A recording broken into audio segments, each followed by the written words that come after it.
A roamer, a rover, this whole world over. As From the therapist, we have mentioned several times, and we'll be mentioning over and over again, those four words. What upholds your existence? as happy as me, you'll never see. Represent for the peaks, represent for the streets. I don't know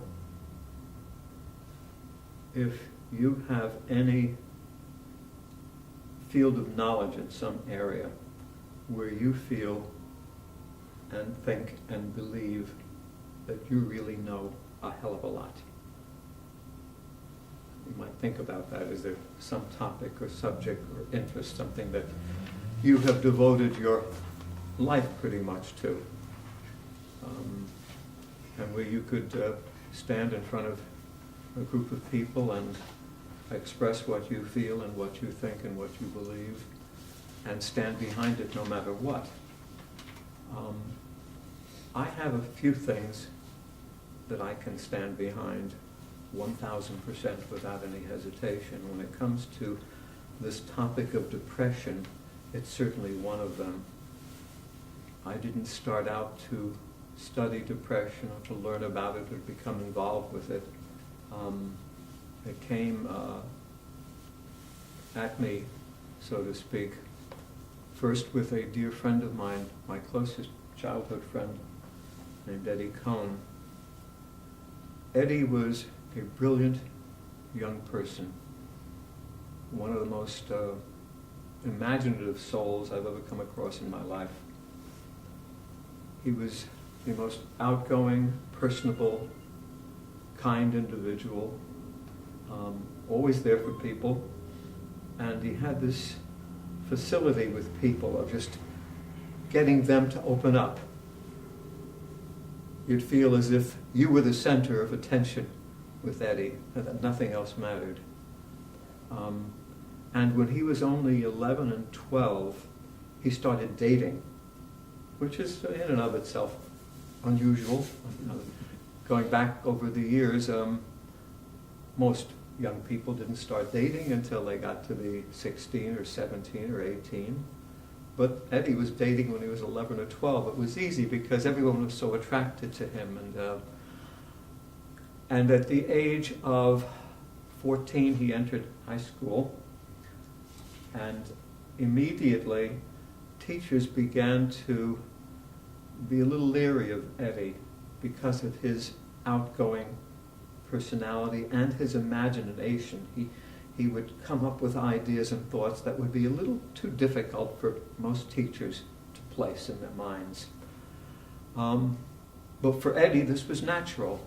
I mean, he could talk about the most outlandish idea as if it was happening here and now, as if it was the most natural thing in the world. And you'd sit and listen, and if you paid attention to him and asked questions, you'd look at it and suddenly realize, this makes a lot of sense. It's a great idea.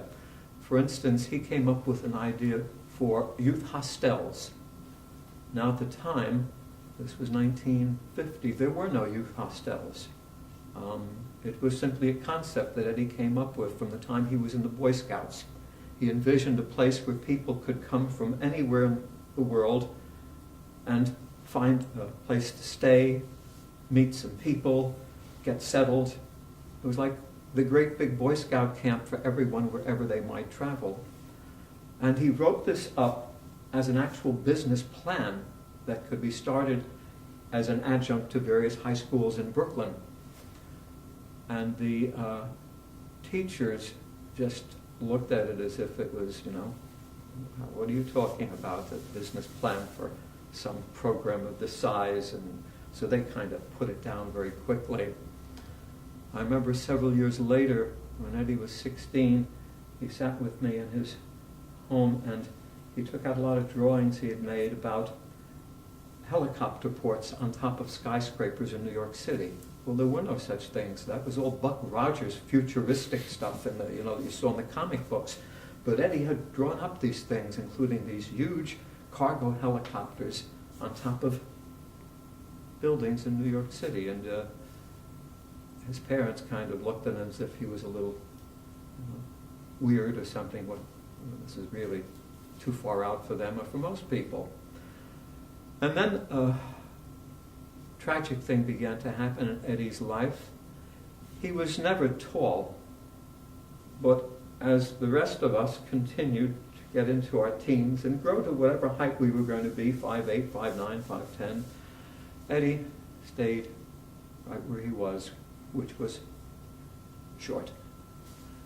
And it had a deep effect on his life because, for one thing, the young ladies, the girls, were no longer interested in this rather short person.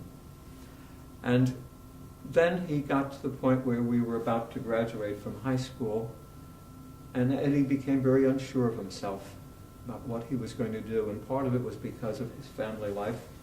His father had been a furrier, and the fur business, not only in New York but in America, suddenly, almost overnight, collapsed. It had started in Europe with all the talk about not killing animals for fur coats and things like that, and it had an extremely drastic effect on these people who had known nothing else in their life but being furriers. And his father was one of them, and Harry Cohn, I remember seeing Harry coming off a subway one day, and he had never smoked, but he was now smoking, and the poor man was just beside himself. He didn't know what to do. He was 65, 66, and suddenly his livelihood was gone, his business was gone. So that had an effect on Eddie as well. And to make a very long story very short, or much shorter, Eddie began to sink in his own fashion, and began to be so desperately in need of help and attention that his own friends, people, started shunning him, backing away from him. And then I think there was one final thing that happened which was so terrible. One of his closest friends, a fraternity brother, who Eddie had helped so many times. In fact, this young person would not have known how to have dated a girl. He was the type who was shy. He could not have. Eddie had set him up for his first dates. And this guy got married and didn't invite Eddie to the wedding. And I think that was the kind of the final thing that just hurt Eddie so badly. I was overseas at the time. I had enlisted in the Air Force, and I was ordered back home because my mother shattered her ankle in an accident, so I was sent home on emergency leave. And when I got home and I sat with my mother, she looked at me and said, "Have you heard about Eddie?" And I said, "No, why? What's happened?" And she explained that Eddie had been committed to Kings County Psychiatric Ward in Brooklyn. And I visited him late that afternoon, and I was absolutely shocked by what I saw. This brilliant personality, this wonderfully imaginative human being with so many gifts, so many talents, was a shell of himself. He was unable to speak clearly. He was hesitant about everything. He was so heavily drugged he didn't know what time of day it was. And I couldn't believe that anyone could have done this to Eddie, that they could have placed him in this situation and drugged him this way. Again, I didn't come at this with any prior knowledge or understanding of depression or medications. I had no bag that I was in, so to speak, out against anything. All I know is what I was seeing right before my eyes in the psychiatric ward. And there were hundreds of people like this. I just walked through these wards and looked at these people, all suffering from some form of illness that I didn't understand, and all of them obviously heavily drugged. And I walked out of there a different human being. I would never be the same again. Some years later, I met a beautiful young actress who had been diagnosed as manic depressive as a young child and who had been put on medications and also given electric shock treatments at the age of 11. I fell madly in love with this young lady, a wonderful actress. She was addicted to amphetamines and many other drugs, and was suffering from a lot of serious emotional problems.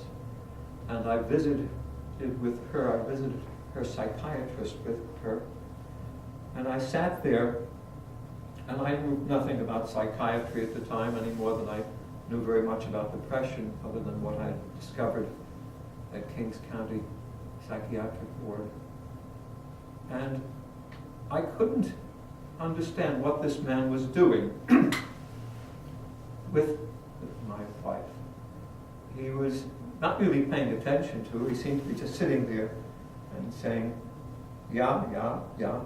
And every time she would describe something that was happening, including an episode which we had experienced several times, where in the middle of the night she would suddenly be in a catatonic state with her head banging against the bedboard, and I would wake up and see this, and I would try to stop her. And in this state, the individual can be so powerful, it's unimaginable. It took all my force to hold her down. It probably took me 20 minutes to get her under control. And I were describing this episode to this brilliant Viennese psychiatrist who sat there and said, yeah, yeah, yeah, yeah, yeah, yeah. Good, good, good, good. See? And I said, see what? What is he talking about? I really was baffled by what he was doing, which seemed to be nothing but going, yeah, yeah, see, what? See what? What are you talking about? And then he'd finish by handing her a prescription. We didn't realize, of course, at the time that the prescriptions were causing these episodes, these states. So that was my second major experience with depression, medications, psychiatry. And it took me on a long, long road, which I've been on now for about 56 years. And in that time, I have witnessed thousands and thousands of situations and episodes with people on all levels. I directed America's first community-based drug prevention and treatment program in New York City. I've been directly involved in this whole question of depression and medications all of these decades. And I've worked in hospitals, institutions. I've trained countless numbers of people to deal with this problem. And what I've experienced across the board, I'm saying 1,000% plus, has been identical in almost all of these situations. The only differences are names, dates, places, and some details. But in terms of what actually goes on in America regarding depression and the use of medications is, without a doubt, exactly what I'm going to talk about.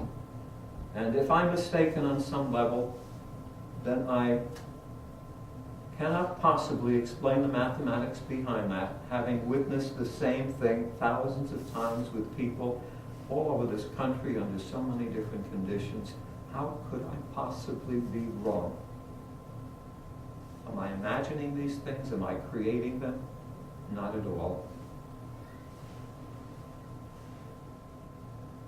Our depression epidemic involves perhaps 19 million people a year. Now, we are unique in this way. No other country is even a close second to America when it comes to depression and the use of medications. There is no other country near us. Other countries that I've visited, that I've lived in, suffer practically no depression. I've mentioned Newfoundland to you guys any number of times, and you'll never hear a Newfoundlander talk about depression. They'd look at you and wonder what you were talking about. They'd look at you and say, "What you talking about depression for? Oh, come on over the house. We'll have a nice meal, a drink, sing some songs, have some fun." And when you meet people there who, if they were living in America, would be diagnosed as depressed, you're talking to people there who have human problems. Our neighbor across the street, Vassili, a woman in her 60s, tripped going down her stairs in her basement and fell and damaged some discs very badly. A lot of pain for a number of months, but no depression. She clearly understood she'd had an accident. She'd had hurt her back badly, and she suffered from pain as a result of that, and sometimes loss of sleep. But she understood what it was. She didn't call it depression. Similarly, I visited Cuba 4 or 5 years ago and met, I would say in my week stay, I met perhaps 60 or 70 people who I actually had an interaction with, and then I walked and met many other people and partied with other people and talked with other people, and also witnessed just the ordinary interactions between human beings. I mean, if you walk down a street and someone's coming in, come on in. If you walk down a street, even a street here,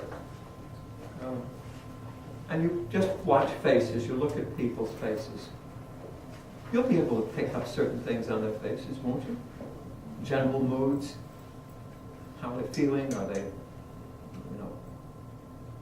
in touch with something positive? When I walk down streets here or in Queen Anne or anywhere, and I watch people's faces, I see their moods.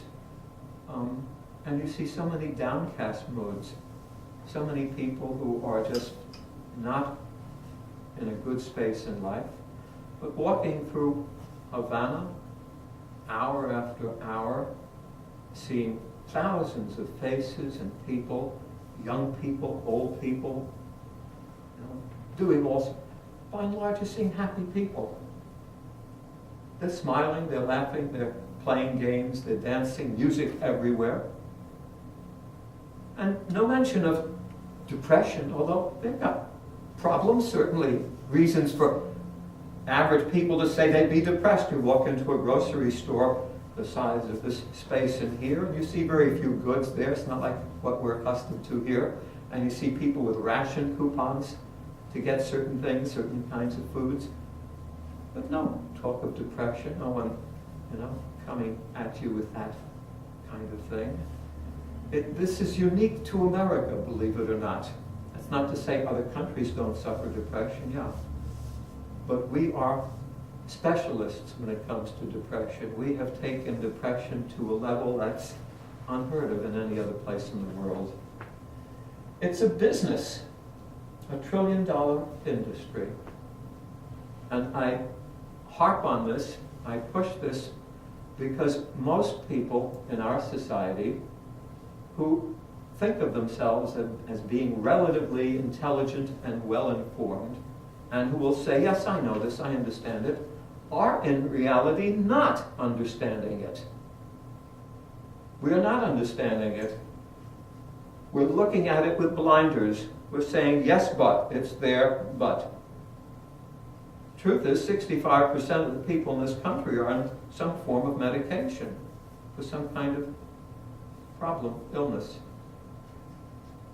So these people are saying, yes, but they're still on their meds. And they're working toward it day in and day out. And although they'd be quick to say, well, I know it's a problem and I shouldn't be doing it, I don't want to do it, I knew that from the beginning, when doctor says, here's prescription, you're going to take it.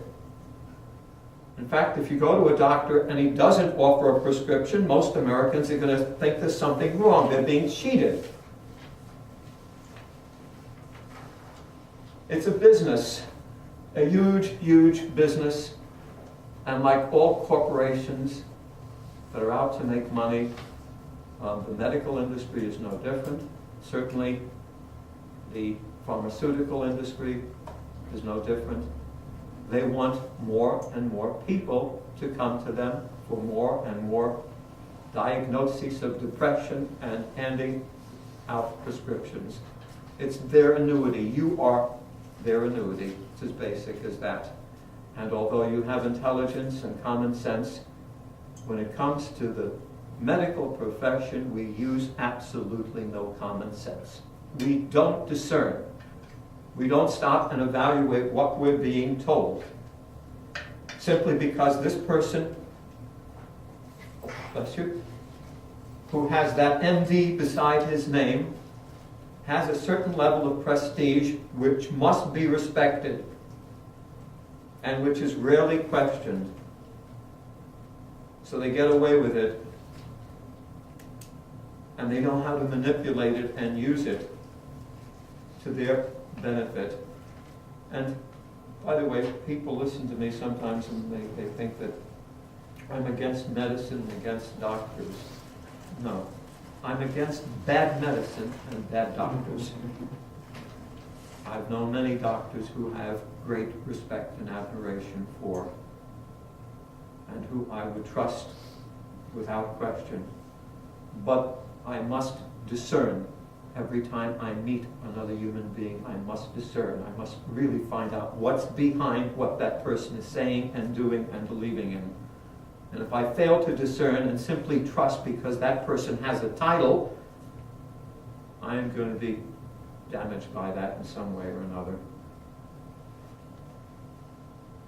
Devil drugs, mask problems, compromise our immune system, destroy lives, our collective ignorance.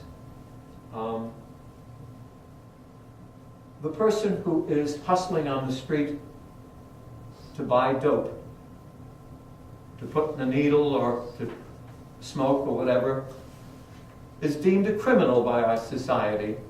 He's a junkie, labeled a junkie. He uses what he calls junk. Well, the people who do it with the legal prescriptions are also using junk. And they are also junkies. The only difference is one junkie is legal, the other is illegal. The millions of people who use the legal junk, though it's going to damage their lives badly and or lead to premature death, are not going to end up in prison for it. Whereas the guy who uses the illegal stuff may very well end up in prison. In fact, over half of the 2 million people lined up in prison in America are there for drug offenses or drug sales. So this is a strange standard.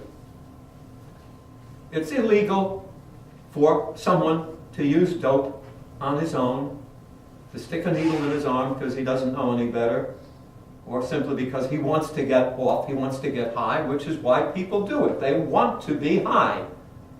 It's not as if they're suffering humanity and, no, they're getting off on the stuff. They're jerks, basically. But why should these people be labeled criminals and the others using the stuff legally be okay? Why should that guy end up in a prison cell and the pharmaceutical people who are responsible for more deaths than all of these dope peddlers in the world put together, they go scot-free? You don't see them in prison. Strange double standard we live by and accept. We walk around with it as if it's normal, it's okay. I just wanted to add to that. There's people who are going around to different doctors, and getting prescriptions and selling them. Okay. It's a business. Yeah, that's a business in and of itself. Yeah. There are many doctors, whose primary business is not caring for people medically, but whose primary business is actually selling prescriptions to people for thousands of dollars. It's a huge business. Doctors write prescriptions indiscriminately. Remember Elvis, Marilyn, Judy, Keith, Michael, Whitney, and millions more? These doctors are the ones who should really be in prison, but they're not. They just write prescriptions because it's easy to do, doesn't take any work. They don't have to really treat someone. They don't even have to think about them. Just listen for a few minutes and Okay, fine. Here you go.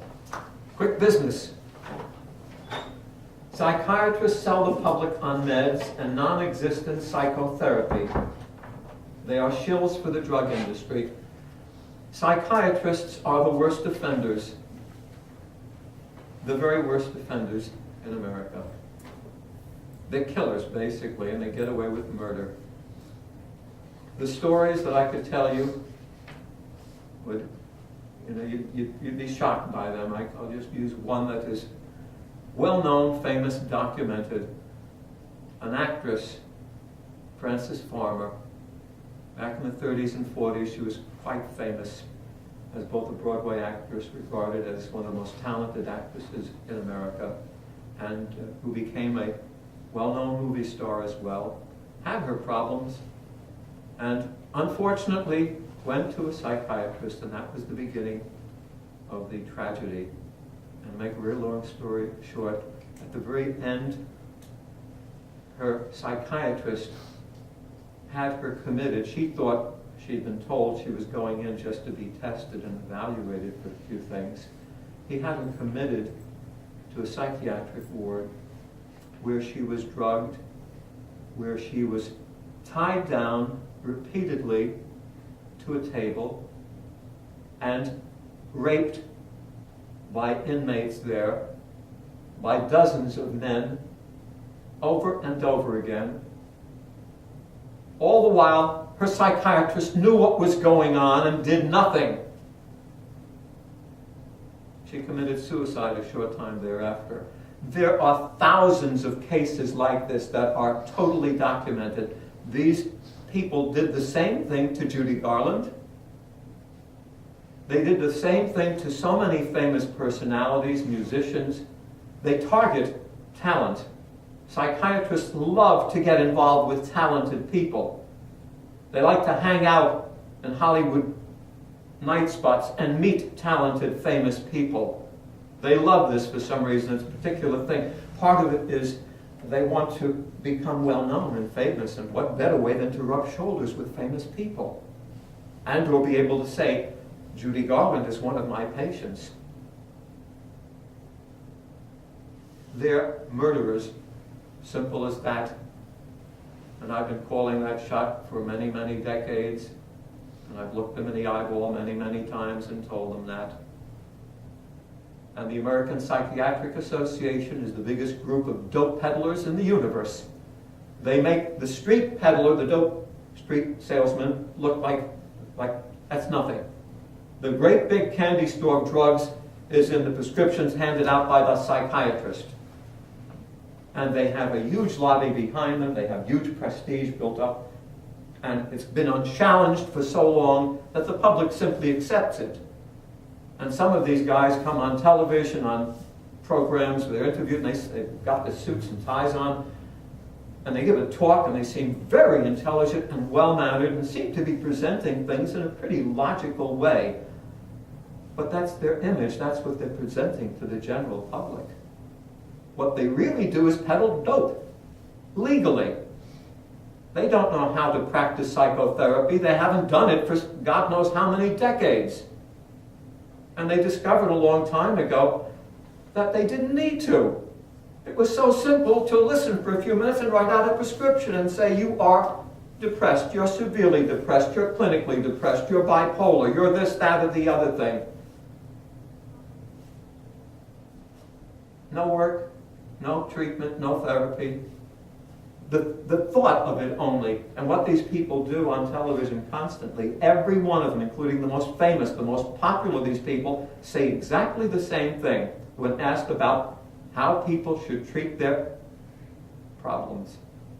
Combination of psychotherapy and medication. They always say that combination of the two, which comes across to the public as being pretty reasonable. Only problem, it's a lie. There is no psychotherapy involved when you're using medications, and they know it. They're not practicing psychotherapy. They're sitting there listening, like that psychiatrist of my first wife's, yah. But what's in their minds is, I'm going to listen to you for as long as I'm supposed to, and then at the proper time, I'm going to nod and take out my prescription pad and get you on your way. That's what's going on in their minds. That's what they're going to do. And they're killing human beings doing this.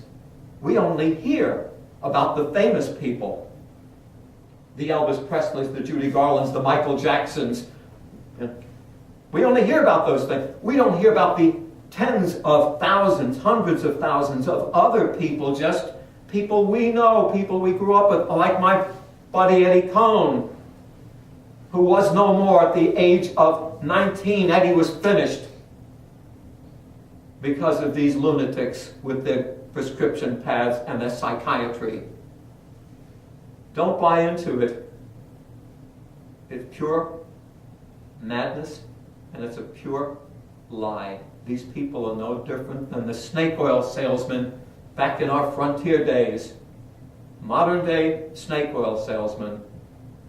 Only the snake oil that they were selling back then probably didn't kill you the way the junk will kill you now. Give you an idea about the business strategy of this and how it works. Here is a typical ad for Abilify. And the caption reads, "After 6 weeks on an antidepressant, I was still struggling with my depression, so I talked to my doctor." Now, that's a clever, remarkably clever way they get away with something. Talk to your doctor. Now, going back to the 1940s, I would listen to the radio, and I think it was the Jack Benny show, as I recall. The sponsor was Camel cigarettes. And this was in the 1940s, throughout the Second World War, from 40 through 45. And what the commercial was about was over 245,363 doctors who were interviewed choose Camel cigarettes as their favorite smoke. That was the gist of the commercial. I might have been 222,000, but it was 200 and some odd thousand doctors were interviewed, and most of them chose Camels as their cigarettes. Now, I would listen to this as a child. It was just a commercial like all the others. Campbell's Soup was a commercial. Alka-Seltzer was a commercial. It was just another commercial. It made no difference to me. And years later, I started questioning, what were the doctors thinking in America? Did the doctors ever challenge that and say, no? For God's sakes, no. The truth is they didn't ever. The doctors never questioned smoking, always knowing that smoking was killing their patients, including my father. But the doctors never questioned these things. It was okay to accept the fact that your doctor was a smoker and was an advocate for smoking. They do the same thing with medications. All the medications, if you watch the commercials that you were talking about, most of them end up with, ask your doctor. Right. The medical profession in all of this time has never turned against this and said, no, don't do it. They go along with it. Why? Because they're part of the entire scheme. Unfortunately, I know a lot of lovely doctors. They're wonderful people as human beings. But they're also going along with this scheme. And the media, the magazines and the newspapers that publish this stuff, do so because they're earning a lot of advertising dollars that they can't find anywhere else today. The advertising buck has dried up because of online things. Craigslist has made it almost impossible, unnecessary to advertise. Why go to Yellow Pages? Why pay $600-700 a year when you can do it every day free? So these people are hard up for businesses with deep pockets. Who has it? These people have it, the drug companies. And also because they have the deep pockets and they can pay and keep newspapers afloat, Abilify 100 times a year, full-page advertisements, that's a lot of dough for these people. They need it badly. What do they do for it besides ignoring the basic problem with human beings being killed as a result of it? They also refuse to talk about the opposition. These people will not critique my book, any of my books. I've held conversations with them, and I've had some of them were very honest and told me, we can't, sorry. So they've got it locked in place. By the way, of course, if you read through this advert, you wouldn't believe what it contains. The whole back page is all about side effects, potential suicide, and the rest. Hey folks, what are you reading? What are you doing? Wake up! And every week they come out with another game plan. Recent one, depression may be caused by allergy to stress. What? Read it. Depression may be caused by allergy to stress. Now, you know how they're doing these studies, by the way? You know what the studies are about? Mice. The mice are being studied, are being drugged, are being affected, and then they manipulate these studies, and they come out with a new pill as a result of that, which is accepted by the Federal Drug Administration, and you end up buying this junk, this deadly junk. So now you're depressed, you're allergic, and you're stressed. Yeah, oh, Right. yeah. Like there's like 3 diagnoses. Oh yeah, they're quite brilliant at this stuff. These people are the greatest salesmen around. They're advertising. They have the best advertising people money can buy. The FDA does not protect the public. They're part of the brotherhood of conspirators, untouchables. The media advertising, dollars, boss, more conspirators. Depression mongers, misery loves company, friends, family, and society join with Big Pharma and ignore common sense. They totally ignore it. If someone in a family suffers from some traumatic event, family members will almost automatically say, visit a doctor, get some help, get some antidepressants. The norm, misery loves company.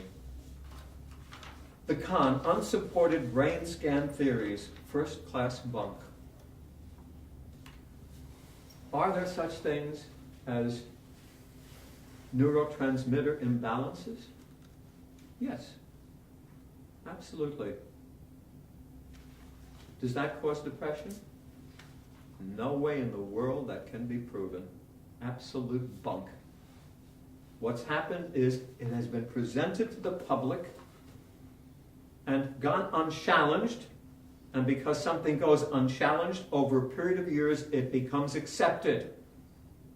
It's no different than the world is flat routine, that ran for centuries. The world is flat. When unchallenged, that was it. When it was finally challenged, then you remember the story about the person who challenged it, what happened to him? He was killed. Yeah. You can't challenge these things. And if the public is not given the truth and it goes unchallenged, it is accepted hands down. But it's a con game. I've had many speaking engagements, hundreds of them over the years, and I've had many situations where psychiatrists or doctors during the Q&A session would challenge me and say, are you trying to tell us that there is no such thing as neurotransmitter imbalance? Is that what you're trying to tell us? And I'll look at them and say, don't put words in my mouth. I never said that. I said neurotransmitter imbalances do not cause depression. And I can prove that because there are millions of people who have those neurotransmitter imbalances who are not depressed. Now, how do you account for that? Well, of course, they can't. It's a lot of hogwash, but it's a great con game, a great sale. All you have to do is, oh, well, your problem is you've got this neurotransmitter imbalance, and it's causing this, that, or the other thing to happen, and as a result of that, you are depressed. And you quickly buy into it. You want to buy into it. You want an answer. You want to know why you're suffering. So if a person tells you, hello Barbara, that you're suffering because of this, it's an answer. And it becomes a great way of just accepting, now I don't have to do anything. I've got the answer. I've got this imbalance here, and I've got the pill that's going to rebalance things and solve my problems. A lot of bunk. Diagnosing depression, bipolar, mental illness is pure fiction. It's done quickly, indiscriminately, for profit. That's the name of the game. Young people can come into a doctor's office. A lot of times people going to college are under a lot of pressure. They're trying to make their grades, they're trying to get through school. That's a difficult time in our lives, remember? Those years are very difficult. A lot of stress, real stress. Your future is at stake. You want to move ahead. So what do you do when you feel too much of that? You go to a doctor, or you first go through whatever channels you're supposed to go through, and you end up in a doctor's office, and all you have to do is, I can't tell you how bad it is. I can't study, I can't function, I can't sleep at night. I need help, please. You're depressed. I've got just the thing for you. Think it's difficult to put on that act? No, it's done hundreds of thousands of times a year by people. And they quickly handed the prescription, quickly diagnosed. Con game. For those people who don't do it because they are looking for the prescription, who are innocent dupes, who are simply feeling a lot of pressure in life and don't know how to deal with it, and they go to a doctor at the advice of friends or family, earnestly looking for help, when they're told, you are depressed. That has a huge and significant, highly significant reaction in the mind, brain, that language. You're told that one word. It's not just an innocent word. The word represents millions of human beings who are depressed. And you feel that sense of, you're now one of them. You are depressed. That diagnosis, that word, that label is enough to get you into their grips, into their con games. And you're then part of the problem of depression in America. You're part of this industry. You're part of it. I mean, that's really what you have to understand. Every time you take one of these prescriptions, every time you go along with it, you're part of the problem, not the solution. Psychological tests, depression screening, gobbledygook. Anytime anyone suggests that you be tested, you should look at them as a damn fool and walk away. Because the mere nature of these tests is to convince you that there is something psychologically, mentally wrong with you. And they're going to find it. They will find it. They're going to welcome you. Take my tests. Yes, they've arranged those tests to prove to you that something is wrong with you. And that something isn't merely that you have problems. We all have problems, but there's something. And as a result, we have this mental illness in America. My dear friend Eddie Cohn was not a depressed human being. He was a human being who needed some attention, some help, some guidance, some friendship, some care, some concern. He was not a depressed human being until they labeled him and put him on the drugs, and then he became really depressed. When I saw Eddie 4 months after he left that hospital, it was like a ghost walking around. A live ghost walking along on the street. You've seen these people in the streets. You've seen them walking around. I have a question. Yes. I found an article, recently about somebody taking a drug for ADD, and they said, gosh, as soon as this person started taking this, that they suddenly, had more energy and were more organized and all these things. Like, how do you explain that? There are always some reactions to every medication that enters the body. There will be some reaction. Some of it is placebo effect. Some of it is actually the effect on various organs in your body. There is an effect. Now, how do you analyze what that effect is? How do you look at that effect? Just immediately, the immediate effect, or the long-range effect? I told you the story some weeks ago of my dear friend in Canada who is a billionaire. I have one billionaire friend. Some people have millionaire friends, but I've got one friend who is a honest to God billionaire. Famous family. Funny thing about my billionaire friend, which I joke with him whenever I see him. Hey, you know, you borrowed $20 from my son Billy 30 years ago. You never paid the $20 back. Which might tell you something about how billionaires are. Yeah, right. But this billionaire friend of mine called me in about 1991 while I was in Hollywood at the time. And he says to me, have you seen any Canadian papers or any Canadian TV this week? And I said, no. I said, why? He said, well, if you did, you'd see that I'm in big trouble. Scandal, front page news, involving his entire family, divorce proceedings he's going through. Just a horror story. And it's bad enough when you're involved with that, but to have it on front page, you know, the eyes of the country watching you. We talked for about an hour, and he was deeply, deeply depressed. Family breakup, 3 children involved. Father had a heart attack as a result of it. And I said, I don't want to mention his name, but I said, get on a plane, come out. I'm in LA, come get here. And he said, I can't. Lawyers won't let me, plus my father's in the hospital. He says, there's no way I can move. We talked a little longer, and I said, stay in touch, keep me informed about what's happening. Calls me back some weeks later, and as soon as I heard his voice, apropos what you were talking about, the ADD thing, and different voice, much lighter. How are you? Actually, I'm damn good. I'm feeling really good. And I wanted to call you and tell you before you got wind of it from some other source, I'm on Prozac. And it's really helped me get through this. And anyway, we talked, and he said, I know how you feel about this. I know well what you're thinking, but at least you got it from the horse's mouth. And don't stop loving me as a friend. And I said, no, I won't, don't worry. And don't hear from him for a period of months.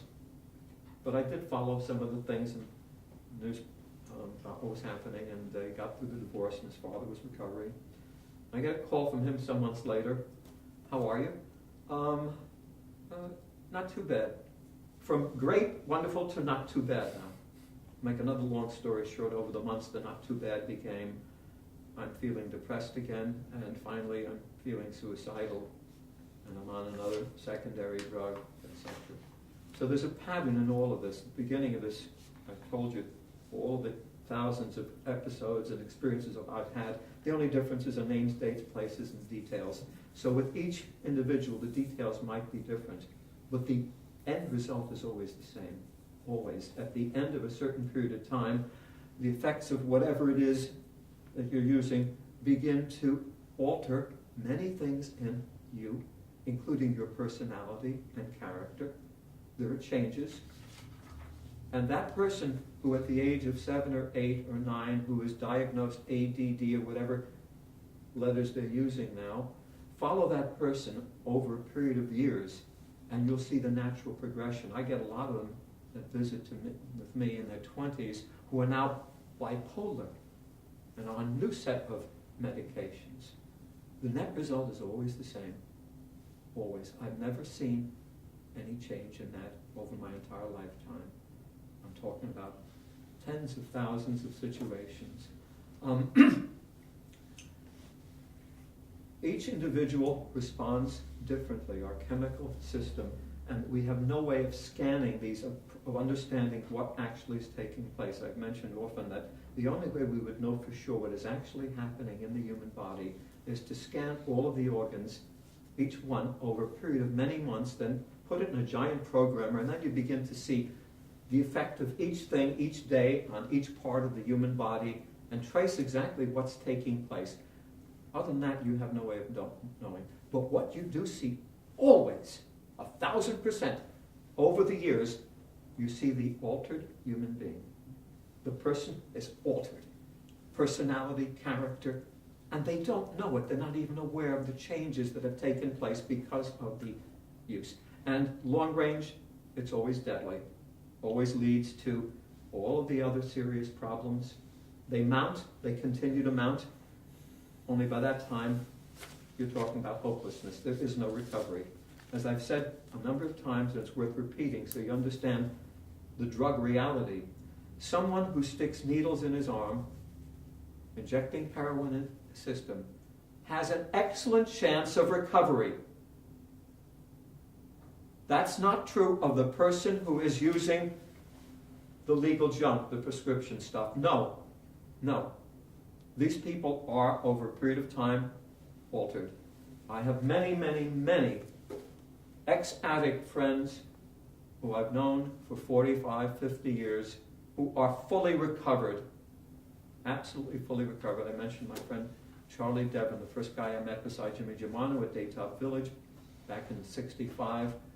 And I visited Charlie last year, and I visited him in his penthouse apartment in the east side of Manhattan, and had wonderful times with him and his wife, and looked at his photos on the wall with 2 different popes, 2 different presidents. If you met Charlie, you'd see no altered personality, nothing physically, emotionally, mentally. Heroin, you can recover from. The other junk, no. Why is that? Physiologically, the nature of the drug is what it is. I'm not a chemist, so I can't answer it on that level. All I know is what I've seen. You don't recover. If you don't get off the junk, and do all the things you need to do in terms of health, diet, exercise, dealing with your problems, your issues, learning to understand what's going on emotionally in your life, and working with that, then you're going to be in trouble. My neighbor is in the hospital, has terrible arthritis, just had a hip replacement. I was there when they were giving her meds that night. Oxycodone, methadone, morphine, all of that crap going into her just because she's post-surgery. And she uses the methadone all the time. And she's not a drug addict. She is now. I was sick. I said, Tammy, you take all of that stuff? She said, yeah, my arthritis is getting it. Because it only works for a while, and then you need more, and you need more, and you need more. You're using a drug to treat a drug to treat a drug. I told you I work in nursing homes and other facilities like that. And every time I leave after a session there, I go to my car, step inside and cry for 10 minutes. I'm frightened for her. I Yeah. really They come in, they have the trays. Each of these people, they're not going to walk out of these places, they're dead, basically. This is a hard-working, functioning Yeah. person, and I'm scared to death for her. Yeah. I You have really- every reason to be, and I'm going to work with her with some hypnosis. Great. Get her off that crap. what causes depression? Emotional overload. There's this triangle that I've spoken of and keep repeating, and it's the human condition spelled out very clearly. Emotional overload is just what it means. If I pile dirty dishes in that sink, keep piling more and more dirty dishes in there, and I don't clean the dirty dishes, there are going to be some things happening as a result of that, right? You're going to begin to smell the stench. It's going to involve your entire environment. It's going to affect everything, permeate it. And at a certain point, if I take as much as one little added tablespoon and put it on top, the whole thing will come crashing down from the weight. Overload. Well, the same thing happens with emotions. When you don't deal with emotions, and they build up and they pile up, after a while, it's like weight. You're overwhelmed. Emotional overload. And because you don't know how to process the emotions, what to do with them, you go screaming for help. And the help is waiting in the doctor's office, the psychiatrist's office, with the prescription and the label, you are depressed. It's emotional overload. Does that make sense to people? Well, it's not rocket science. So simple and clear what it is. Problems, unresolved issues, conflicts, job, money, family, whatever it is, emotional overload. And it's very real. It's not faked. You feel it. I can't take this anymore. It hurts. It's bad. Come from any number of sources. No direction, loneliness, lack of self-esteem, moods, disappointment, regret, addictions. They all pile up, add up. Leverage, weight, all against you. Think of it as human mathematics. In those terms, I've been saying this to you for weeks now. Think in terms of human math. Weight, balance against you. Heavy, you're carrying it around, don't know what to do with it. You need help. Mental debris. Because we're not dealing with emotional issues and conflicts and problems, we start working on the mind. Start building it up. It becomes larger and larger. The small little thing becomes bigger and bigger. We dramatize it. We make it into something it's not. And then we ruminate. We go over it in our mind over and over and over again like a record that spins around, a never-ending record.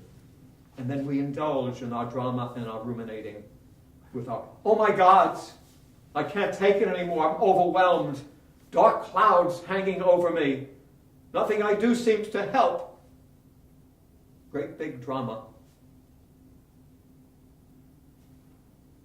And the worst part of it is because we are creating drama, it becomes real. No different than the actor on a stage. When he does his rehearsing properly, he puts his effort and time into it and gets into character and then gets out there in front of an audience. It is real. But nonetheless created. Well, we do the same thing in real life. You keep churning this stuff up. It becomes real. I've had many people at speaking engagements get up and curse at me, hollering, what are you trying to tell me that what I'm feeling isn't real, that I'm making this up, I'm pretending? No, I didn't say that. All I'm saying is what you're doing, you've created. You can create pain and suffering and drama in your mind. You can make it so strong that it's believable, it's real. You're not faking it any more than the actor is faking it or pretending. Physical debilitation, no motive to do. When you have that human condition operating, the emotional overload and the mental debris, it's only natural. You're not going to feel like doing very much. You're going to stop functioning properly. You're not going to want to exercise. So that's the human condition that we're suffering from. It's not depression. It's emotional overload, drama, ruminating, indulgence, and physical disability. That's the actual condition. Practical factors play a part in it, of course. Work, school, money, relationships, future. The nitty-gritty of life. Things we go through every day. They affect us. They're real. External causes, global realities, natural guilt, bleakness. All those things affect us. More people probably became depressed in the year 2009 than in the last 40 years. Why? Because of the economic downturn, the bank problems, the housing problems, investment problems, the collapses. And more people come to me, people in their 60s, who have been successful realtors, successful business people, successful doctors. They come to me, psychologists, who had invested and suddenly, bing, in their 60s, their nest egg is gone. Of course they're feeling depressed. Of course they're overwhelmed. They're suffering from the emotional overload, mental debris, and the physical disability. Classic cases of that. No different than the rest. It can come about for all sorts of reasons. Human realities. Treadmill to oblivion, the drug cycle, addiction, hopelessness, which is what so many people suffer from. They're on this treadmill and they won't get off it. It's hard to get off that treadmill. You're locked in depression. It becomes your identity, a comfort zone. I've told this story a number of times. I'll tell it again. Person calls me, they're near suicidal, and you could hear it in their voices. Absolute bleakness, hopelessness. 38-year-old woman, depressed for over 20 years, on medications for 18 years, can no longer tolerate the meds, which is also, by the way, to answer your question, at least one of the after effects. At a certain point, the human body cannot tolerate. Literally, your immune system is compromised to begin with when you start using the junk. And as that happens, you get sicker and sicker, and the immune system gets weaker and weaker. It can't battle these things because the medications take over. And the mind is basically instructed that to the immune system, you're now a second-rate backup plan to the medications. So you begin to get on this, and you're locked in, and it becomes an identity. And this woman is desperate, suicidal, comes to visit me. I talk with her for about 45 minutes. I get a read on what her condition is, and I was surprised in her case. She was quite lucid. There'd been alterations, but she was still quite lucid. And I turned to her and I said, "Dear heart, you are no more severely depressed than I am." And I said that as a way, a means of trying to give her an option, give her a different slant on what was going on. In a way, I was testing. I wanted to see what would happen. Hopefully, maybe there'd be a positive reaction. Hopefully she'd say, "Are you serious? Do you really mean that? There's really hope for me?" But what do you think happened? What do you think her reaction was? She didn't want to be healed. It was Yeah. immediate suspicion. Physically, it's pulling back. She started to look around my office. She looked at my license, my credentials, and then looked at me, and the look on her face was like, "How dare you take my depression away? How dare you tamper with my identity as a severely depressed person?" That may sound strange, but this is exactly what happens. You take that identity, it becomes you, and although you're suffering, even suicidal, you don't want to let go of it. That's all you know. That's who you are. That's what addictions are about, by the way. As bad as they are, as much as you're unhappy and suffering from it, you don't want to let go of it. You're afraid of what would happen if you changed. That's unknown to you. You wouldn't know what to do anymore. You're no longer someone else with hope and possibilities. And no, you're this thing, depressed. True of all the addictions. I told you the story many times of that guy who asked me to come over to his house and give him some tips about managing and dealing with the clutter. And I walk in and I couldn't believe, oh my God, how could anyone live this way? Filth, garbage everywhere. You know, I've never seen so much filth in one person's home in my life. And I looked at him and said, "How could you live this way?" And his answer was, "I'm used to it. It's the way I've been." Well, you know, the thought, and this guy was rich, the thought he could have cleaned up and, you know, I told him, I said, "Go on vacation for a week. I'll call the cleaning service. I'll call people to come in here, clean it, throw the garbage out, put in a new paint the place, fix it up." He said, I wouldn't know how to walk home. I wouldn't know what that is. So if you think that out of common sense and discernment an individual will recognize and want to give this up, it's not working, it's a horror story. No, we hold on to our addictions for dear life. What also helps us stay in that position is the language that's used, and very cleverly. You are severely depressed. You are clinically. The minute you attach that word clinic to anything, that gives it a power, a truth that is a stamp now. There's no question. The doctor says, "I'm clinically depressed." That means we don't know what it means, but we think it's big, huge. We can't get away from being clinically anything, can we? The law. It's almost as if God came out of the sky and say, "You are clinically this, that, or the other thing."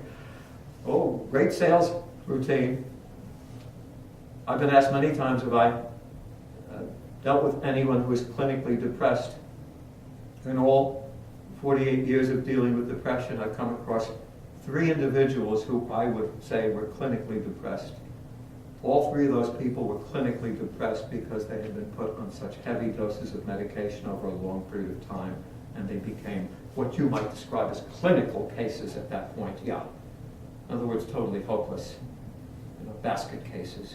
So you could say, if you want to go along with the scheme, clinically, but otherwise there's no such thing. It's an invention, a very clever term used by the doctors and psychiatrists to make that label even stronger, to convince you beyond a doubt that you cannot recover, you've got to use your meds. The depression language goes on and on and on, just as language in any area goes on that way. And there are many faces of depression: stress, alcohol depression, drug depression, weight depression, PMS, postpartum, menopause, cancer, AIDS, dementia, suicide, death, all different faces of depression. In reality, as you go through any of these things, and certainly I've known hundreds and thousands of people who fit into these categories at one point or another in life, and there's a form of human reality attached to each one. For instance, women who go through menopause, of course, are going to experience all sorts of new problems they've never experienced before. Is it depression? No, they're human problems, they're realities. It includes pain, it includes physical problems, it includes, all sorts of things. The reality is I've known a lot of people who have been in that position going through menopause, and they have the choice now. Do I go through it, and it's going to be a period of time, it's going to take a year and a half, and you'll get through it, and you'll be fine. Or do you run to the doctor? If you run to the doctor, then you're in danger. Well, look what they did, Nick. They put them on the hormone therapy, and now they're causing cervical and breast cancer. Yep, exactly. And millions of people went for it. I think I saved, I'm so happy when I think about this, I haven't thought about it in a long time, but I think I saved about 6 lives with that one. Including one dear close friend who was talking to me. I said, for God's sake, don't do it. You don't know what you're getting into. There's no evidence, no proof that that's going to work, that you will not suffer from something else as a result of it. She battled with me for weeks, and she was in a tug of war with it, And finally she told me, she said, I meditated and meditated and meditated for weeks and decided to not go on it. And she called me, obviously, years later and said, thank you, please, thank you, Nick. And I said, thank you, please. You're alive and well, you're okay now, but God knows what might have happened. Yeah. I didn't mean to interrupt you. But when you said that, boy, that hit me. I remember that so well. And my wife was, will we talk around? No. Yeah, it's hard. I'm not saying it's easy to go through these stages. They're all difficult. I get people regularly who say the same, exactly. Again, when I said at the beginning, only thing different is details, dates, names, and places, exactly the same. Your mother, this guy, that guy, millions of people, same exact things going on with them. And people are afraid to get off because when they do, the depression comes back. And I'll tell them, of course it comes back because you hadn't dealt with it, never left. That's the problem. Right? All that happens was pushed down. It wasn't like the drug got rid of it. You'd have to then deal with it. And you have to tell people that constantly. The other thing, beside what you're mentioning, the alternatives that are open to people are many. Not just an alternative medicine, but there are hundreds and hundreds of things that if we do all of these different things incrementally, we begin to change that leverage. It doesn't have to be because we're looking for one big pill always to lose the weight, stop being depressed. It doesn't work that way. It's usually dozens and dozens of things incrementally that begin to add up to the weight that begins to change. And next week, by the way, breathing and stretching, there is nothing better for depression symptoms than proper breathing and stretching. It is perhaps the strongest element that's out there that can really affect the human beings because of that human condition, the emotional overload, mental debris, and physical disability. The toughest ones are the emotional and mental. They take work. They're not going to suddenly change overnight. The physical, bingo, can start overnight, the changes. You start working out, exercising, losing the weight, you immediately begin to feel, your body begins to respond immediately. So that's why it is the best way of approaching dealing with this problem on a physical level, because it's the quickest way to get at it and to change something almost immediately. You start stretching properly. Oh boy, we did it last week, and we just would make every day a workaround. Have people you just get into that, and your whole body begins to change. So it is a key to everything, an actual major tool in immediate change. Well, I heard a quote from a big personal trainer in LA. She says, "You're one workout away from a good mood." Yeah. I love it. Oh, beautiful. Yes, absolutely. Absolutely. Apropos of that, Nan, my wife, not frequently, but occasionally will look at me, when I come back from boxing, and she'll say, are you ever going to stop doing this? And I'll say, no. And people ask me, and I've told you this before, but it's worth repeating along the same lines, why do I keep doing it at the age of 76? Why am I going to boot camp, I went to boot camp at the age of 17 for 16 weeks. Why am I doing it now? It's not because I enjoy it or love it or look forward to it. No, if I had my druthers, when I finish on Tuesdays, I'd go home, be with Nan, turn on some music, pour a little bubbly, and just have a lovely evening. But instead I go down there and I face boot camp. Why do I do it? Because I love the results. The results are powerful. And that's what you should be doing, finding ways to get those results. It has the greatest force in terms of countering all of the other things that are going on, and because again, it can be immediate. It can change you drastically and quickly. And if you are into this, of course you know it. I know you know it. I know you know it. I don't know the rest of you, what your backgrounds or involvements are in that area, but when you are doing what you need to do physically, your life is entirely different. Entirely, from top to bottom. And the way you deal with other problems in life also is different, because you're coming from a different space. You feel differently. I mean, there's nothing in the world like health. There's nothing. No, absolutely nothing. It's the foundation to everything. Right, absolutely. Preventing and curing depression. Understanding and dealing with emotions. They're friends. That's where your starting point has to be. Nobody again ever has come to me and said, I think depressed. They say, I feel depressed. It's emotionally based. It's rooted in feelings. Pain, anger, fear, despair, loneliness, guilt, regret, disappointment, emotions, what you feel. You have to learn to deal with your emotions each and every day, because they accumulate every day. You could call it negative energy that builds. We have no way of avoiding it. Even if you were to hide in a cave, you would accumulate the negative energy from one source or another.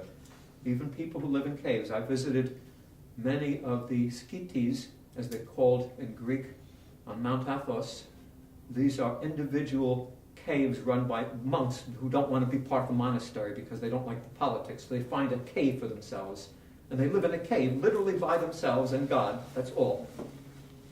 Even these people living in caves have problems and build up emotional problems. Yes. The cave is cold. It can be cold. It can be frightening. There's some bears out there. Noises in the night. Possible thieves. You wake up in the morning, your food is gone. Even those people have their problems. You cannot You cannot prevent that. So you've got to be able to deal with it each day. You've got to be able to release that stuff. If you don't know how to do it again, it's going to weigh you down. Recognizing and correcting depression language. Stop indulging. You don't need that crapola language. You don't need that negative anticipation at every turn. Look at your language. Look at what you're saying every day. Look at the words, the phrases. Examine the attitudes, the belief system behind it, the value structure you're living by. Take a good look at it and face those basic realities about how your mind is operating. Those words, those mentalities are all fueling your mind. Every single word you use is either affecting your mind positively or negatively. You're charging your mind one way or the other. Why are we suffering from so much dementia in our society? A lot of it is self-induced by language, accompanied by emotional weakness and the physical disability. You can induce symptoms of dementia over a period of time. Going back to what I said about creating the dramas and the feelings end up being real. Same thing happens with any form of behavior. Dementia can be induced, and frequently is. If you're not active and healthy and alive and involved with life, if you're moping, dragging yourself around, you'll end up looking like that over a period of time. You'll end up sitting that way. And you'll end up feeling that way. And if someone cares enough about you, a family member takes you to a doctor, they're going to see you like that, and they're quickly going to think of onset of dementia. You're showing all the signs of it. And of course you'll be given the medications, and you'll now have that bit of the label on you for the rest of your life, dementia. Real mental illness. You're sinking, it's irreversible, can't do anything about it. And if you're told also that the brain cells are dying and you cannot replace them, then you have no reason to be hopeful, no reason to believe in anything. And you've been feeding this language to yourself, and you'll keep feeding it to yourself, and you'll forget about the brain cells that are still alive, instead of recharging them, which we can do. Synergy has a huge part to play in this. We talk about leverage and weight. Synergy works in a particular way. You take, and I'm not going to explain it scientifically, but in simple practical terms, you take a quantity, a quality of 2, and another quality of quantity of 2, and 2, and 2. Individually it's 2, right? Mathematically, power-wise, energy-wise, this is 2, this is 2. So you've got 5 2s. You bring those 2s together, and you get a chain reaction. It's no longer 10, but begins to grow. When we use the mind that way, when we really allow the mind to expand, then we get synergy on a much bigger level. We get a chain reaction where all those little brain cells are beginning to do more than what they normally did. They're beginning to explode. The great people, the great minds, the people who have done miraculous things are people who have used their minds that way. Tucker definitely. Again, I don't think Tucker came from Mars or was brought here from some other, planetary system. But yet he was the most brilliant mind of the 20th century. Every time I analyze what's going on, I'm seeing his brain going, every time the synergy is just exploding constantly. And that's the way it can work.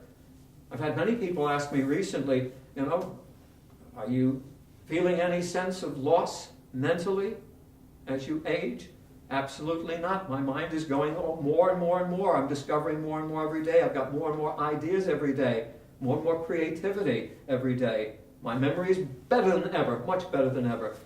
No, you don't have to see yourself weakening mentally, but you will if you are not using the words that will charge the mind properly. If you're negatively anticipating life and dealing with lousy language day in and day out, it's going to close everything and limit you so totally. It's a little like a salmon, going against the waves, unfortunately, because that's what society does. Yeah, absolutely. We are our own worst enemies. Yeah. That's the key. We are our own worst enemies, and that's why we suffer so much ill health. Well, both of us just came back to this big conference, which is on hypnobirthing, which gives women a positive belief, constant believe in yourself, believe in your baby, trust your body. It's just all positive, and you just come out of there. I know I'm doing the right thing. It is so right.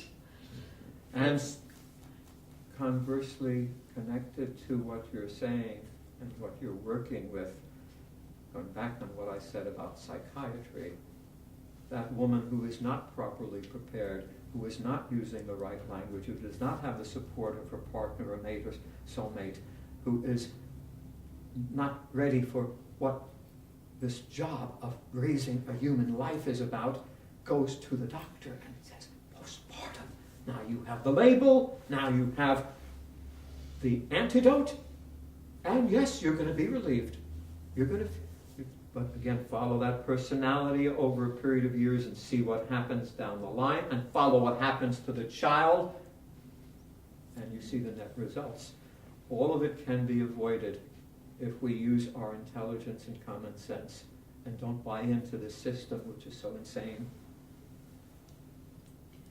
Problem solving 101, the formula that works but not easy. We did that several weeks back. You problem solve. We're always going to have problems. We live in a world. We live in a society. It has a way of operating. That way it operates leads to problems. Every day you can be faced with another problem. You cannot escape them. You have to know how to solve problems. If you don't, then the problems will mount on an emotional level, on a practical level, and you will be suffering from the emotional overload and the mental debris and the physical disability as well. So you cannot avoid that. You must problem solve. It seems that people, when you're talking about addictions, and I just want to clarify, this is the way I'm hearing it, is that we become addicted to how we deal with life and how we behave with our problems. And a lot of that is taught to us as well, so that it just seems like this normal behavior. And then when you're saying, well, maybe you're not dealing with the situation well, or maybe it's nothing. I wouldn't word it that way to anyone I was working with if they were not dealing with the situation well. But it is hard because we get so attached to how we deal with life and how we view life. And when we're faced with really having to question that, it's almost like our whole identity starts to fall away. Sometimes And we those don't know thoughts are how to comfortable. replace it. And No, what we do you don't. replace it with? You don't. Because there's nothing that ever really mirrored that. So then you either reach out or you decide, forget it. In other words, you have no options but to follow the misery love company legions, the people who all do it the same way, or to go to the doctor who's going to give you a quick fix for it, because there is no other option presented. I had no other option. I would have been dead 40 years ago. I wouldn't be sitting here now had I not found another option. I found it in Daytop Village. I suddenly looked and I said, I couldn't believe that such a place existed. It was actually a place where you could go, where human beings who had the worst problems imaginable, criminals, felons, killers, rapists, kidnappers, dope fiends, 105 of them, functioning, changing, growing, learning every day, coming to life.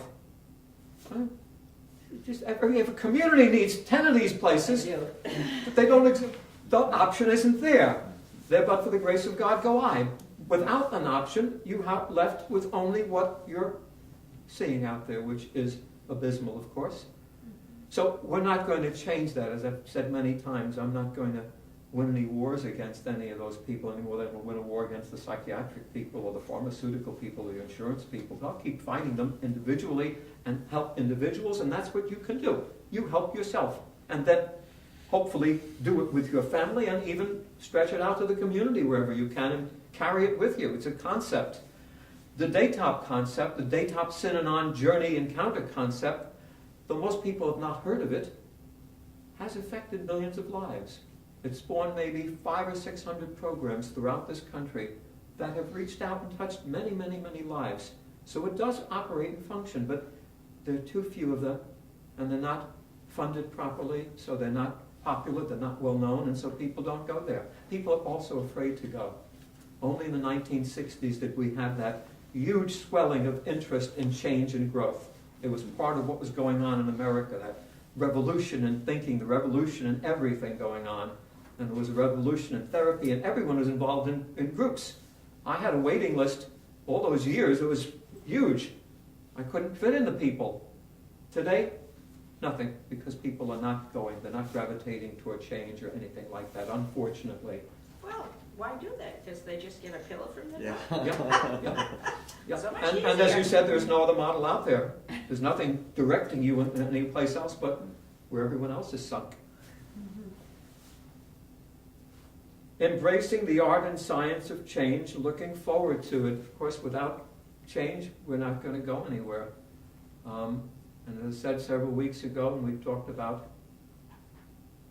the name of the game is change, unless you can look in the mirror and honestly say to yourself that you are relatively happy, which means a number of things, which means you're not living in a depressed state, you're actually happy most of the time, feeling good, feeling positive, hopefully involved with someone or looking to be involved with someone. Unless you can say that and say that you are basically healthy, not using medications, eating properly, proper diet, proper weight, fit because you're exercising and you're in good condition and you're going to even get better, and you're dealing with life as problems are coming, you're actually dealing with life. Unless you can say that to yourself, then you obviously need to change. And you have to really face what it is you need to change, not the Mickey Mouse stuff. I'm talking about what are the big changes you have to make. You got to put them down and look at them and then start applying all the concepts and tools toward that change. That's the biggest challenge that people have.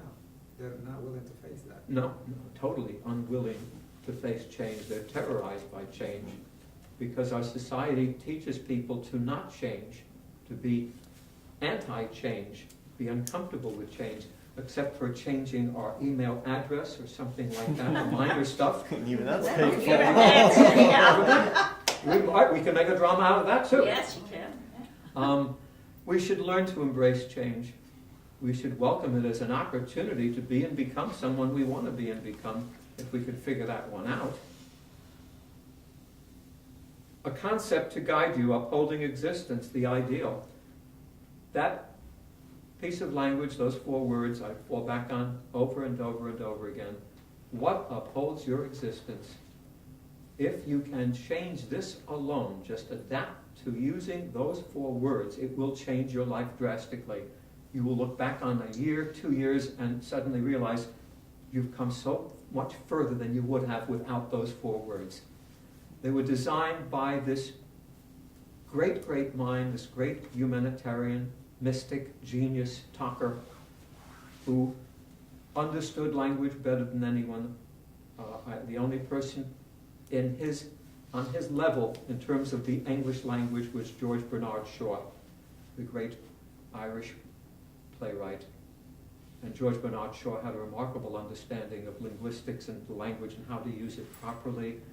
And Tucker was alongside him. And Tucker formed these terms, these words, in a way that do something to charge the brain. You can tell, you can fiddle with these 4 words. A lot of people try to, and out of their ego bag or whatever, they're trying to better it or make it, sound better, more palatable to them. It doesn't work. No, Tucker was the genius in the field. These words work. They do something to the mind that is spectacular. What upholds, uplifts, heightens my existence, not my problem here or there, but my very existence. When you ask that question, the mind springs.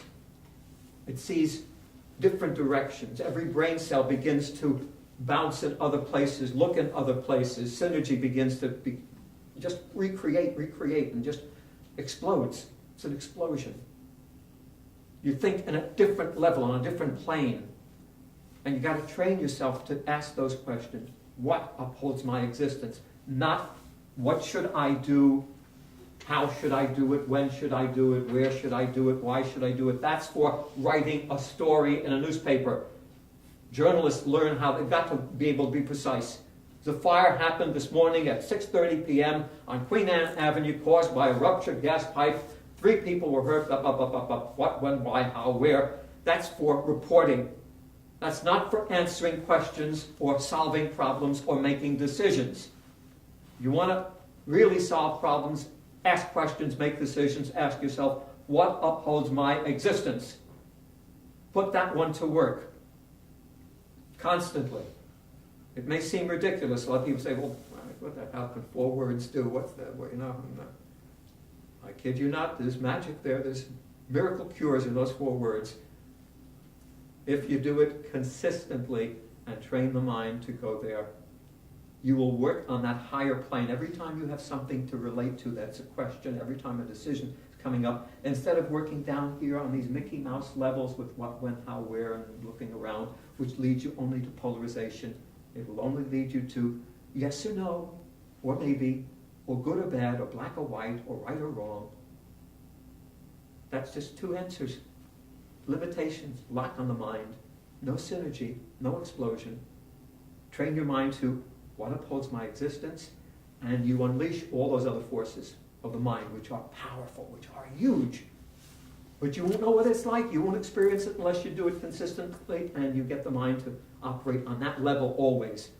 It's like learning, if you had to ask yourself, on what level should I operate with whatever I'm doing? Playing sports, your job, anything. Wouldn't you want to operate on the highest level possible? Why would you choose operating on this level below that? But that's what we're doing when we don't know how to apply what upholds my existence. That's the higher level. That's the ideal to reach for. And it's no rocket science. It's so simple. 4 easy words. If I teach you nothing but that, learn that and apply that. Change that one thing in your life. Infuse your mind with what upholds my existence, not these other low-level, inconsequential things. The tool for learning and change, the act as if. I'm always amazed when people fail to use, going back to that question, the options that are not out there.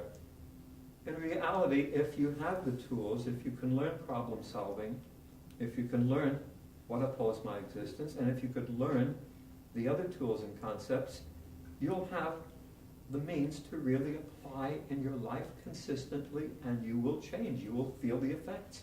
And the act as if is the primary tool, the working tool, the operational tool, the gadgetary tool. What upholds my existence is the concept, the ideal, the central theme. The tool, the primary tool, is the act as if. It is the way in which we actually learn and we actually change. Again, language is so important. You don't want any highfalutin, rocket science, psychological terminology. You don't want to hear those fancy words. No, simple language that the mind can understand, can visualize. Act as if you are confident. Act as if you cannot possibly be depressed. Act as if you love to change. Act as if you want to be physically fit and you're going to exercise. Act as if. Keep on acting as if, just like the dope fiend coming out of prison, being told you've got to act as if you are a responsible human being. You've got to act as if when you go tonight, you're going to remember to set your clock to wake up at 6 in the morning. And when that clock goes off at 6 in the morning, the buzzer, and you are bleary-eyed and you look at it and you don't want to get out of bed because you're so used to being a dope fiend, You've got to act as if you're going to get out of bed, and act as if you're going to go in the bathroom and clean yourself up and shower and then come and have a decent breakfast, and act as if you can dress and go to that job you don't like, and act as if it's an important opportunity, even if it's a lousy job.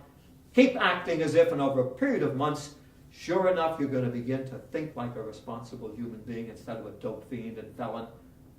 And you keep doing it over a longer period of time, and you're going to begin to feel as if, and you're going to be on the road, and you may end up being another Charlie Devon. And Charlie, if you watch this on the video, bless you, I love you, dear heart. And you did it, and you're a great example for me to use. But yeah, that's the whole idea. Act as if, think as if, feel as if, become. Do, action-oriented. Use the tool every single day. And don't test it.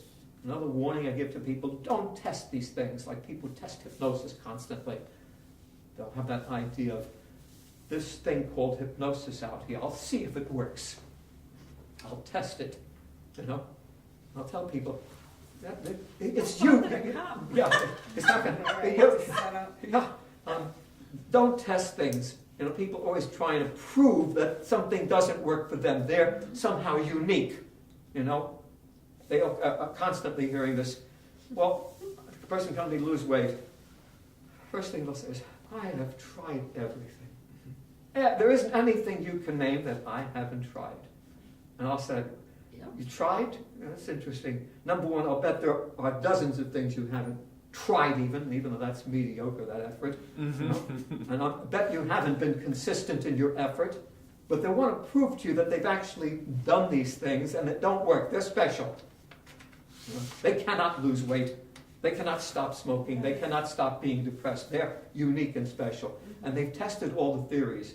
And the strange thing about this, believe it or not, is most of these people, I'd say 80% or better, are quite intelligent, quite well educated. These are the people who have ran around this country to all the treatment facilities and all the doctors with their symptoms, trying to get help. And then this doesn't work, that doesn't work, the other thing doesn't work. Waiting for the research people to get together with the pharmaceutical people and to engineer how to get all of these illnesses combined into one big name so they can satisfy these clever people who have not been helped with anything else. And now they come up with it. Fibromyalgia. Bells go off with all these millions of, that's what I've got. Finally, someone's got an answer for me. Where's my pill? It's so dumb, it's ridiculous. We're not going to get the answers there. The answers are right where they are. If you look for them and work on them consistently, they're not out there. Make every day a work of art. Start your day right. We talked about that last week. Make every day a work of art. Make every moment a work of art. No matter what your problems are, even if they are genuinely, sincerely severe problems. And there are problems that are real and severe. Nonetheless, we can make every day a work of art. To go back on Bob Embry, bless your soul, dear Bob. Yeah, even with that severe injury, and it was severe, he made every day a work of art for himself and for his family and for other people as well. You never saw Bob Embry feeding you negativity, negative language, depression, pain. Hell no, the exact opposite. He gave and gave and gave with his heart and soul, created along with his collaborator, Neil Selden, unselfishly to others. He made every day a work of art, and we should be focused on that also. A wonderful piece of language. Wake up to that. Make today a work of art. Life is for living, loving, creating, not depression and death. It's as simple as that. Living, loving, creating. That's what we should be devoting our energy toward. Not these false ideals of depression. They become ideals to people. Depression, I'm depressed. Forget it. Way in which you can pass it along as an individual, beside not allowing yourself to fall into those traps. When you know someone, meet someone who is in that bag, do everything in your power to help them, because the energy is all going in the wrong direction. The leverage is always against those people. everything that they read is against, what they need. They're not going to have a support system. In fact, I'll go so far as to say that even the support systems for depression are not something that I can really support. I can support AA and other things like that, Gamblers Anonymous, things like that. They're effective in a lot of ways. But I find the depression support system are nothing more than more misery loves company in another form, because you'll never see these people in here. You see the empty chairs here? At least 700 to 1,000 emails went out to people who list themselves on meetups as being depressed, anxious, stressed out. They have 15 of these things, some of these people. Those people are the last individuals who'll be sitting here, who'll be watching the video.